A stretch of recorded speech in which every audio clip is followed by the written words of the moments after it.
Double Slugs used to dominate the meta in raid boss damage. Then they lost popularity after Bungie nerfed the quickswap glitch. But did that nerf them to the ground? Or are they still a top DPS option? I decided to do some testing to find out. There were 3 weapons I tested to pair with Double Slugs. Anarchy was the OG choice but has been nerfed since. Worm gives the Slugs another 15% damage buff and can be auto-loaded with a holster mod. And rockets can be weaved in smoothly with Slugs. I used a Reconstruction Heritage and a Vorpal Philo for each of these, and here are the results.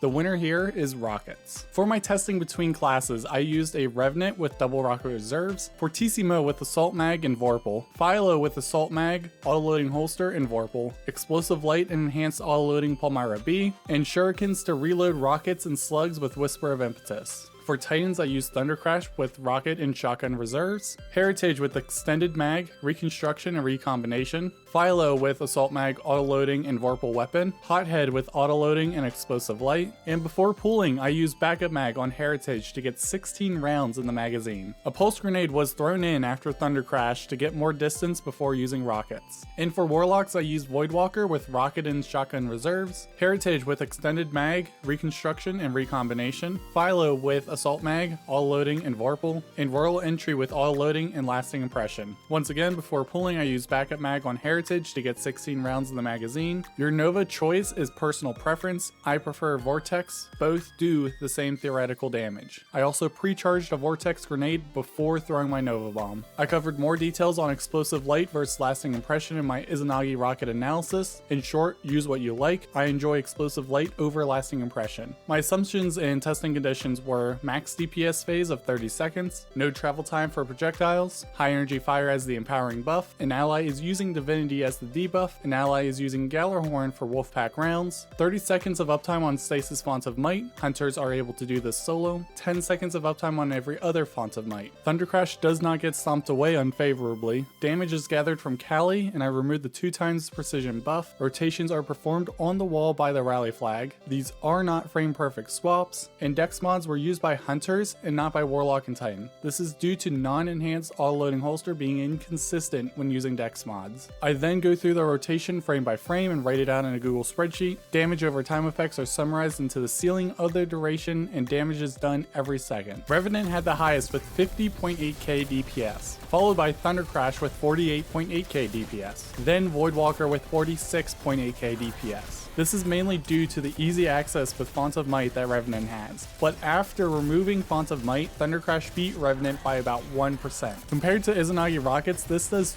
26% more DPS over 30 seconds, making it by far the highest tested DPS loadout I have tried. However, Double Slugs is a heavily caveated loadout. You're using all your weapons for DPS, and you will not be able to afford much of any ad clear, and the boss is going to have to be DPSable in about a 20 meter range if you're using a Warlock with Lunafaction boots. This limits you mainly to Caretaker, Templar, Kali, Riven, and Taniks that I would even consider using this loadout for, with the other bosses that are in range requiring you to rely heavily on your team more before boss damage. Trace rifles can help alleviate some of these burdens, an example being Caretaker, where I still run symbols using a trace rifle to shoot the obelisk. Once DPS starts, I swap to Philo. Now for some tips and tricks using Double Slugs, use a Heritage with Reconstruction, Philo with auto-loading, and a Rocket with auto-loading. You can hold fire while swapping weapons to fire on the first frame it's available. You want to start the rotation on a Rocket, shoot 4 slugs, then swap back to the Rocket. When Philo is out of ammo, shoot Heritage 3 times, Rocket, then back to the normal flow. Reload, cancel, and fire Heritage first when both slugs are out of ammo to try and get Philo auto-loaded. If you are using Revenant, throw a shuriken to reload after 2 rounds of slugs and Rocket. There is a good amount of thought that will be put into this at first. You will need to practice to do this smoothly during damage phases. Thanks for watching this far, and if you enjoyed, please consider subscribing as I cover more DPS and build content in Destiny 2. Until next time, stay legendary.